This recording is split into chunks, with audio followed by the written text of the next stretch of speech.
Hello everyone, welcome to our channel. Asthma एक ऐसी बीमारी जिसमें ना आपको सांस लेने में बहुत ज़्यादा प्रॉब्लम होने लगती है। और पहले ना हम ये सुनते थे कि ये जो बीमारी है ना, ये छोटे छोटे बच्चों में नहीं होती है।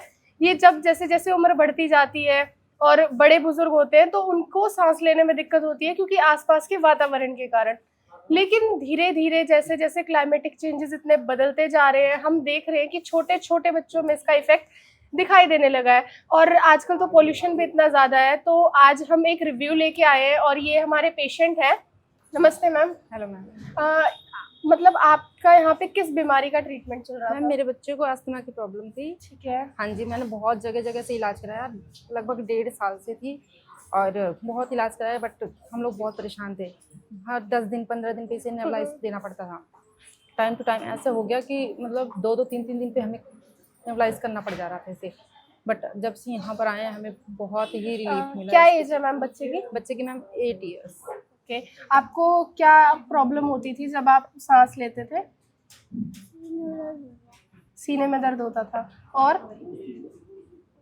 और ऐसे नहीं करते थे आप, ऐसे लंबी लंबी सांसें लेते थे, ऐसे खेलता था मैम, जैसे कुछ जंपिंग का करता था तो सांस खींच के लेता था, खेल नहीं पाता था, भाग नहीं पाता था ज़्यादा टाइम तक। मतलब जैसे मैम क्या होता है कि जब बच्चों को कोई परेशानी होती है ना, तो मम्मी पापा तो बहुत ज़्यादा परेशान हो जाते हैं। मैम जैसे रात को ये सोता होगा तो सोते सोते जब एकदम से खांसी उठना और फिर उठ के बैठ जाना, तो ये सब हाँ, परेशानियां आती मैं थी। बहुत आती थी मैम। मैं रात रात भर सो नहीं पाती थी, बच्चे के चेस्ट पे ही हाथ रख के, मतलब एकदम से खड़खड़ सी आवाज़ आती थी सीने से, परेशान रहता था मेरा बच्चा, तो हम भी सो नहीं पाते थे रात भर। तो मैम मतलब आपने कहाँ कहाँ पे ट्रीटमेंट लेने का ट्राई किया? मैंने क्योंकि बहुत ट्राई किया, बट मैंने उपासना मैम का देखा।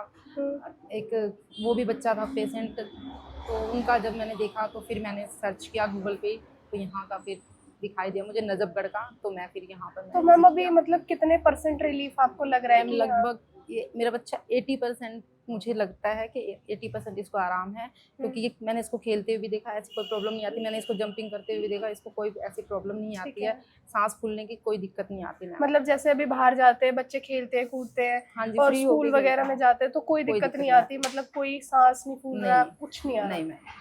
और मैम जैसे अभी तो सर्दियां धीरे धीरे, अभी ठंडा मौसम हो गया हाँ जी। एकदम से, पर अभी धीरे धीरे सर्दियां चली गई हैं। पर पिछली सर्दियों में क्या मतलब दिक्कत हुई नहीं इनको? मैम, सर्दियों में मुझे दिक्कत नहीं हुई। मुझे जैसे मैंने स्टार्टिंग किया यहाँ से दवा लेना, तो 2 टाइम मुझे इसको नेबुलाइज करना पड़ा। उसके बाद लगभग इसको 7-8 मंथ हो गए हैं, लेकिन मैंने सिर्फ स्टार्टिंग में ही 2 मंथ में इसको नेबुलाइज किया था, 2 टाइम ओनली। फिर उसके बाद मैंने इसको नेबुलाइज नहीं किया। और पहले जब आप इन यहाँ से मेडिसिन नहीं चला रहे थे तो मतलब आपको कितने टाइम में? लगभग पहले तो स्टार्टिंग में मंथली में हो जाता था, बट फिर आते आते वो 15 दिन पे मुझे देना पड़ जाता था नेबुलाइजर इसको, क्योंकि मुझे पता नहीं चलता था इसकी तबीयत कब खराब हो जाएगी। मतलब आपको हर 15 दिन में इनको हाँ, नेबुलाइजर देना हाँ ही जी, हाँ पड़ता जी। था? वो कंफर्म था कि हाँ अगर हाँ, और 15 दिन में 10 दिन में कोई कंफर्म नहीं था कि कब इसकी तबीयत खराब हो जाएगी इस तरीके से। ठीक है। हाँ जी। और फिर मैम उसमें क्या होता होगा कि बच्चे की पढ़ाई भी बहुत ज़्यादा हाँ डिस्टर्ब हो जी रही मैम। होगी। और जैसे आपने बताया डेढ़ डेढ़ साल से इनको दिक्कत है, तो 1.5 साल में मैम मैं मान के चलूँ तो ये वाली सर्दियाँ हुई होंगी और एक इससे पिछली वाली। तो मैम इनसे जो पिछली वाली सर्दियाँ आई थी तो उनमें जितनी इनको परेशानी हुई थी, क्या इस सर्दियों में भी उतनी ही नहीं मैम, परेशानी इस हुई? सर्दी में बिल्कुल भी परेशानी, और मैं भी टेंशन फ्री होके सोई मैम। मतलब इसमें नहीं, परेशानी नहीं हुई मुझे, बिल्कुल भी कोई बिल्कुल भी। परेशानी नहीं आई। ठीक है। और मतलब आपको डॉक्टर उपासना मैम के बारे में कैसे पता चला? मैम हमें नेट के थ्रू ही पता चला, मैम की वीडियोस देखती हूँ मैं। हाँ जी, वीडियोस देखती हूँ, मैम के सारी वीडियोस देखते हैं हम, तो उसके थ्रू हमें पता चला। तो मैम मतलब आपने जब वीडियोस वगैरह देखी तो मतलब ना हम अपनी मोस्टली हर वीडियो में क्वेश्चन करते हैं, जैसे ना वीडियोस वगैरह देखते हैं तो आपने नीचे के कमेंट्स पढ़े थे? हाँ जी, मैं तो पढ़ती मतलब रहती क्या इंप्रेशन आया था उससे आपको? मुझे ये लगा कि हाँ, जहाँ जा सकती हूँ तो मैं यहाँ शायद मेरे बच्चे का इलाज हो जाए, बट मैं आई तो मैं। क्योंकि ना हम कई बार कमेंट्स पढ़ते हैं तो कमेंट सेक्शन में मैम बहुत सारे ऐसे वो होते हैं, मतलब हम कल की बात ले लें तो कल एक पेशेंट थे और वो कमेंट सेक्शन में ना बार बार कमेंट कर रहे थे कि मैंने इनके यहाँ से दवाई ली, मुझे आराम नहीं हो रहा, मैंने इनके यहाँ से दवाई ली और मुझे आराम नहीं हो रहा। वो कह रहे मैंने 2 महीने यहाँ से दवाई चलाई है पर मेरे को ना 1% भी रिलीफ नहीं आया। हम ना पेशेंट्स को ना यही समझाने की कोशिश करते हैं कि जो हर इंसान की बॉडी होती है ना वो डिफरेंट तरीके से वर्क करती है। अब उन्होंने वहाँ पे ये तो लिख दिया कि मुझे आराम नहीं आ रहा, मैंने 2 महीने, पर उन्होंने उसमें पीछे अपनी हिस्ट्री नहीं बताई मैम कि उनको कितने टाइम से दिक्कत है और क्या क्या परेशानी देखिए है। मैम, होता है ऐसे ना कि हम सब ने सुना है कि आयुर्वेद जो होता है ना, वो जड़ से चीजों को खत्म करता है और कुछ टाइम लगता है। तो हो सकता है कि उन्होंने कुछ टाइम का मतलब, अब मैंने जैसे बताया कि मुझे 7 मंथ हो गए हैं कंटिन्यू आते हुए, और मैं आगे भी आऊंगी ताकि मेरे बच्चों को ऐसी प्रॉब्लम जड़ से ही खत्म हो जाए। जो 2 महीने 4 महीने आऊंगी, और उनका जो 2 महीने का एक्सपीरियंस था कि मुझे नहीं हुआ, तो मुझे लगता है आयुर्वेद में 2 महीने में जल्दी किसी का इलाज नहीं हो सकता। यहाँ से तो क्या कहीं से भी नहीं हो सकता। तो वही है, धीरे उन धीरे जड़, पेशेंट धीरे धीरे बीमारी पे काम करता है आयुर्वेद। उन्होंने ना, उन पेशेंट ने ये भी नहीं बताया था, अब उनको 2 महीने में रिलीफ नहीं आया ये वो बता रहे, पर उन्होंने ये नहीं बताया कि उनकी पहले एक सर्जरी हो चुकी है, ठीक है, और उनके सिस्ट का साइज वो कम करने के लिए बार बार पिल्स वगैरह लेते थे। तो वो हिस्ट्री तो पेशेंट बताते ही नहीं कमेंट सेक्शन में। तो इसीलिए हम हमेशा ये बोलते हैं कि आप जब कमेंट सेक्शन में कमेंट करें तो आप अपना पॉइंट रखें, हमें कोई इशू नहीं है, पर जब भी आप कमेंट सेक्शन में कमेंट डालें तो आप वहाँ पे ना अपनी हिस्ट्री जरूर मेंशन करें, ताकि आप किसी को भी मिसलीड ना करें। और मैम मतलब आपको डॉक्टर उपासना मैम का ट्रीटमेंट महंगा लगा? मैम देखिए, मेरा बच्चा ठीक हो रहा है, मेरे लिए महंगा सस्ता कुछ नहीं, मेरा बच्चा मायने रखता है। हाँ, हो सकता है जो लोग भाई बहुत से लोग पैसे वाले नहीं होते, तो वो आए कि मैम के पास हम ट्रीटमेंट लें, और उनके पास नहीं हो, है ना, तो उनके लिए तो महंगा है। हाँ जी, वो तो है कि हाँ जी। महंगे सस्ते की जो लेकिन परिभाषा है वो हर इंसान के लिए अलग अलग है होती ये। है।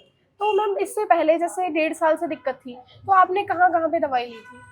मैम मैंने ना, पहले तो मुझे ये बोला गया कि इसको निमोनिया की शिकायत है, तो मैंने निमोनिया पे डॉक्टर को दिखाती ठीक रही, है। बट तो निमोनिया पे भी वही डॉक्टर बोलते हैं कि हाँ ठीक है, हो जाएगा, 15 साल तक ठीक, वो 13 साल तक ठीक हो जाएगा, 5 साल तक ठीक हो जाएगा, इस तरीके से कर करके। बट मुझे जब नहीं आराम देखा तो मैंने बस पर यही देखा। डॉक्टर ने कभी ये नहीं बताया कि इनको अस्थमा की दिक्कत है? दिक्कत है ये नहीं बताया? नहीं। एक जगह गई लास्ट टाइम, यहाँ से आने से पहले मैं एक जगह गई, तो उन्होंने देखते ही डॉक्टर ने बोला कि इसको अस्थमा की प्रॉब्लम है। तो फिर बस मैंने टेस्ट कराया और फिर मैंने वहाँ कोई इलाज नहीं करा, मैंने सिर्फ डायरेक्ट यहीं लेकर आ गई। ठीक है, जैसे आप डॉक्टर के पास पहले लेके जाते थे तो वो लोग क्या बताते थे कि ये जो बीमारी है इनकी जड़ से ठीक हो जाएगी या हमेशा ठीक हो नहीं, जाएगी? उन्होंने बोला कि ये ठीक नहीं होगी, ये लाइफ टाइम रहेगी बच्चे के ठीक साथ। है, मतलब डॉक्टर्स ने ये बोला था कि लाइफ टाइम हाँ रहेगी जी। और इनको मेडिसिन पे ही चलना पड़ेगा। उन्होंने ये भी नहीं बताया कि इसे बच्चे को क्या खाना है, वो ये बोलते थे कि आपकी मर्जी है, आप ध्यान दो, आप नोटिस करो क्या बच्चे को नुकसान कर रहा है, अगर ये चावल खाता है तो वो मत दो। अब आप बताइए कि मैं क्या क्या ना दूं बच्चे को, बच्चा है वो हर चीज के लिए। और वही है, छोटे बच्चों को चावल सबसे ज्यादा पसंद होते हैं, बट यहाँ आने से वो चावल भी खा लेता है। हाँ, फिलहाल तो मैम ने बोला है कि 2 बार 3 बार आप दे दो वीक में, तो मैं 2-3 बार दे देती हूँ। ठीक है। और मैम मतलब जैसे आप पहले मेडिसिन लेते थे तो वहाँ पे आपका मतलब कितने पैसे लगा चुके हो आप? मैम मैंने काफी पैसे लगा लिए बच्चे पे, मैंने मतलब काउंट नहीं पहले कर सकती कितने बच्चे। की दवाई आती थी, मतलब लाखों में लगा चुके हो आप?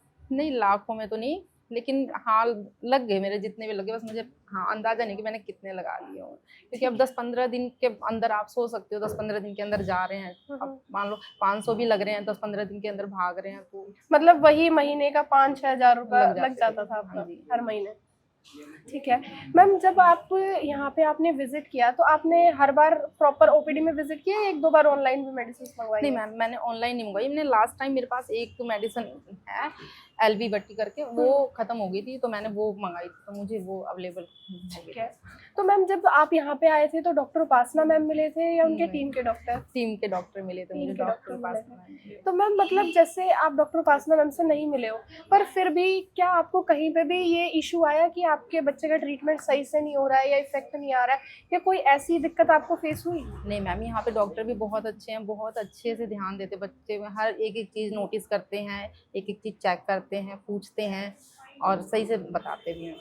तो ना हम आप लोगों को यही समझाने की कोशिश करते हैं कि ज़रूरी नहीं है कि डॉक्टर उपासना मैम ओपीडी में मिले, अगर वो ओपीडी में नहीं अवेलेबल है तो उनकी टीम के यहाँ पे काफ़ी सारे डॉक्टर्स हैं जो कि मैम के द्वारा ही ट्रेन किए गए हैं, और ऐसा नहीं है कि डॉक्टर उपासना मैम मिलेंगे तो आपको अलग कोई डिफरेंट ट्रीटमेंट मिलेगा, नहीं, जो अदर टीम के डॉक्टर हैं वो भी आपको सेम मेडिसिन ही प्रिस्क्राइब करेंगे जो डॉक्टर उपासना मैम करेंगे। एक लास्ट क्वेश्चन मैम, मतलब आपको हमारे यहाँ का एनवायरनमेंट कैसा लगा? बहुत अच्छा है मैम, बहुत ही अच्छा है, यहाँ के डॉक्टर्स, यहाँ की टीम्स बहुत अच्छी है। ठीक है ma'am, thank you so much. मैं यही सबको यही कहना चाहूँगी, अगर किसी के भी बच्चे के साथ ऐसी प्रॉब्लम है तो वो यहाँ पर विजिट जरूर करें। Thank you so much ma'am, इतने अच्छे थैंक यू। Thank you.